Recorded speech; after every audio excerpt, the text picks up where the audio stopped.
let's do this. It occurs to me that I have just over 5,000 subscribers, so I wanted to say a thank you by welcoming you all to my channel and doing a Q&A for those of you who don't know a lot about me and what I do here. I got a ton of really great responses and lots of really good questions, but some of the questions really deserve videos on their own. So if I did not get to your question, it doesn't mean I didn't read it or that I don't want to answer it. It just means it probably isn't going to be answered in this video, and that's okay, because then you'll be able to see my full and complete answer in a more cinematographically sound way, I guess. Is that a word? Cinematographically? I don't know.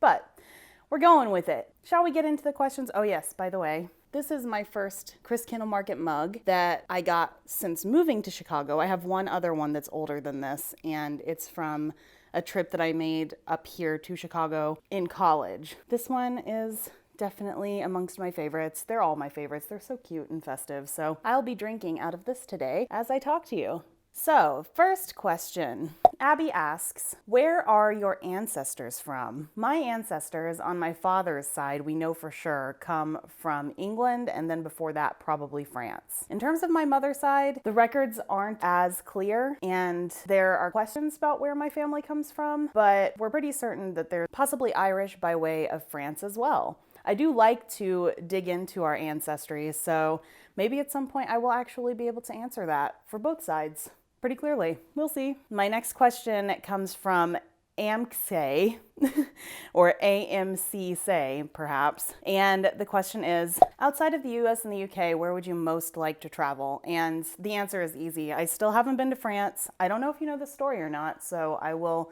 share it to those of you who are new. In 2008, when we got married, I moved over to the UK to join him for a very short period of time, just before the recession hit. And our honeymoon was supposed to be in France. But thanks to some, shall we say, paperwork mishaps, that never actually happened. And I unfortunately didn't make it. Then we were saving up to go again in 2014, and I actually went into cardiac arrest because of my heart problems, which again, probably deserve a video on their own. But that happened and I had to do emergency surgery, and of course, there went our life savings. And so last year, we finally saved up a third time and actually had everything booked, and COVID happened. So fourth time's the charm, I guess. AquaLizzie82 asks, how did they used to store the fruitcake in between feedings? And that is a fantastic question because, of course, plastic is a relatively new invention when it comes to human history. Dried fruit-based desserts last back to, at least the Middle Ages. And so it's actually not as hard as you would think. As you know, in one of my previous videos, I chose to wrap mine in plastic wrap just because that's an easy thing to do. But most likely it would have been preserved either in a cake tin that was specifically geared toward that use, or you may have wrapped your cake in a number of layers of cheesecloth or dish towels, preferably with the inside portion soaked either with water or with brandy, and that would have helped preserve the outside and also keep, some varmints at bay. B. Simon asks, where did you get the pajamas? I want some. I think you probably mean these. I got those pajamas at Torrid, and at the time of filming this, they still have them available and in a lot of different sizes, so I'll go ahead and link that below. Not sponsored or anything, they're just really cute, right? Kat asks, what is your favorite Christmas cookie? That is a really tough one because there are lots of really good Christmas cookies. In my household, Mexican wedding cookies were a big thing. We would only ever get them during Christmas time.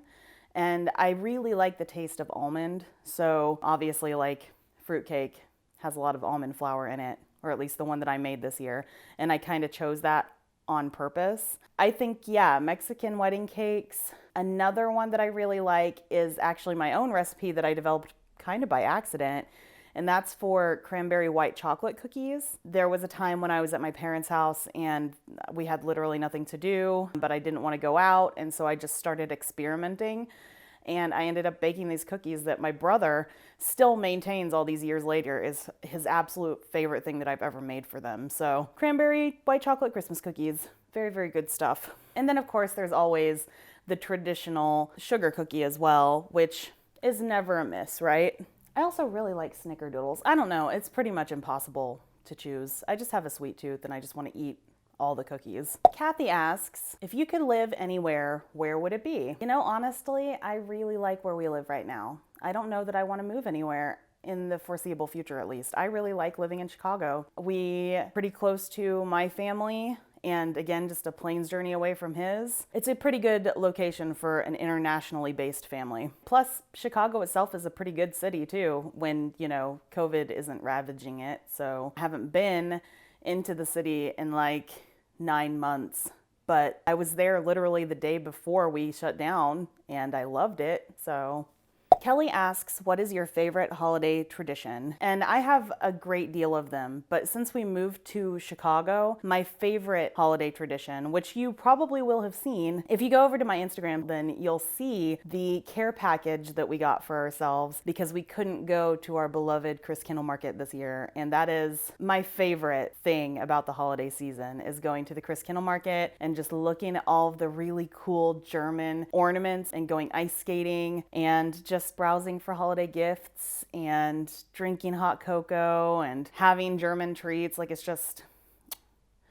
is wonderful. Leanne asks, at what age did you first become interested in the old-fashioned way, or were you always a fan? I kind of have to split this into two different questions because in terms of like vintage and historic lifestyle stuff, I've always been really, really interested in it. But when did I first start exploring it is a different question. So since I was a kid, I've always loved vintage and historic things. I love antique shopping. There used to be an antique mall that was like 4 stories high in Anderson when I was growing up. And when I had a car, I would go there occasionally and just buy random stuff like old books, or buy, like, I remember I bought a whole bunch of headscarves and didn't really understand what their use was at the time, so I just used them to decorate my room. And I plastered my walls with like old Hollywood stars and Galileo. My tastes are pretty eclectic, let's be real. But the point is, I've always been interested in history, and I was fed that interest by going on childhood trips with my family to places like Monticello and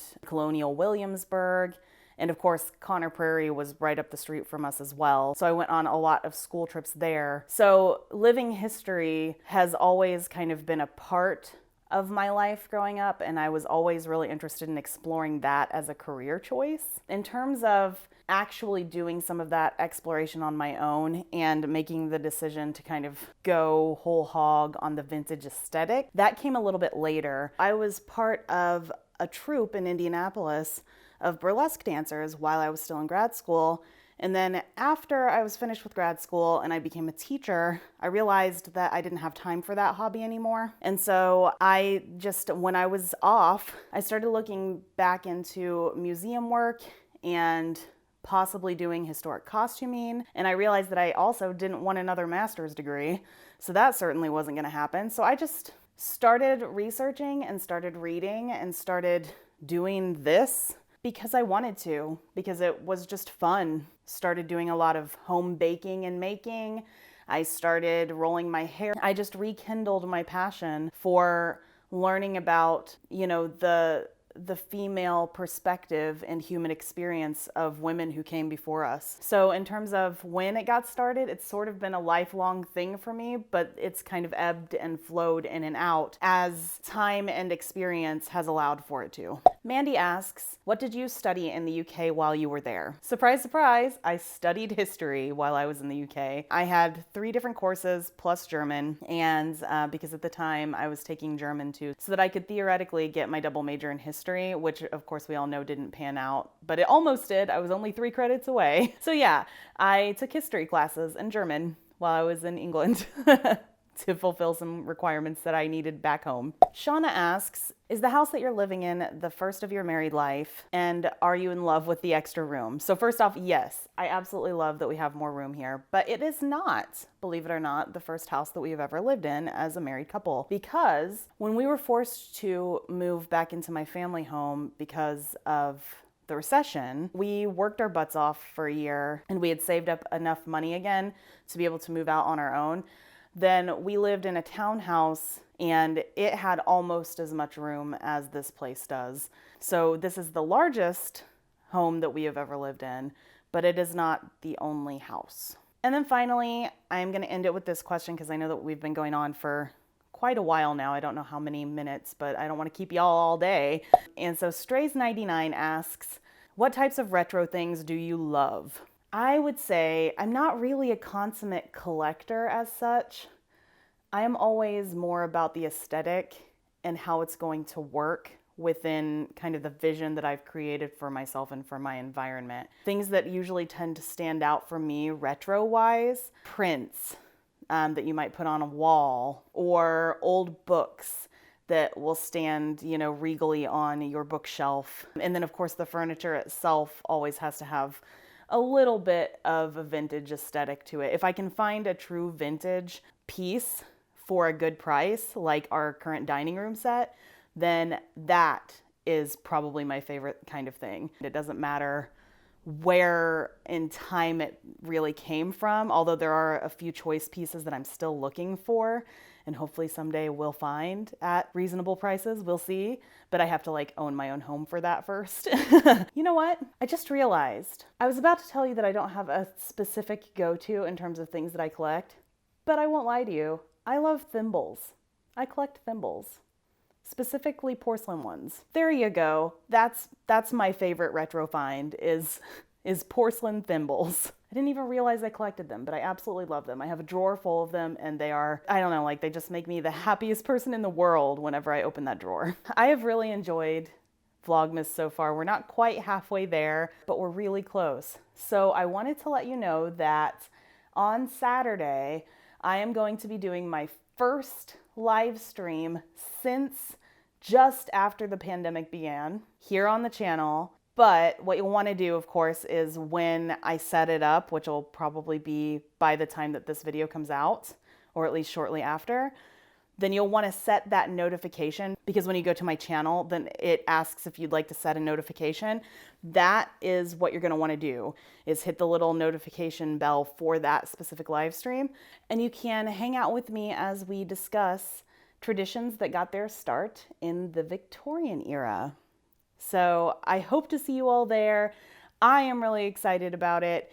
And in the meantime, of course, don't forget to go to my Instagram, check me out over there, take a look at all of my advent calendar stuff so far. And finally, I would not be talking to you on this camera right now, or even doing Vlogmas at all, if it weren't for the help of my wonderful members of the Crafty Club, because they are the ones who over a course of months have been able to fund some of the equipment that I have used on my channel, and have also made it possible for me to be able to film at the same time as Lawrence so that we both could do Vlogmas together. Not only am I thanking you right now if you're a Crafty Club member and you're watching this, but I'm also encouraging you to join, because the more members I have, the better content I can make for you. And you also get some perks, of course. There is a whole archive of old videos that I've made that is Crafty Club exclusive. You get emails from me, usually about once a week. This month it's been a little slow. I can't imagine why that might be. With at least one email a month devoted to my favorite historic and vintage links all over the web. I just really like hanging out with them both on the Discord server and on Patreon itself. So go join the Crafty Club. Link is in the description. And hopefully I will see you there and on my live stream on Saturday. In the meantime, see you tomorrow for another Vlogmas video. Mwah!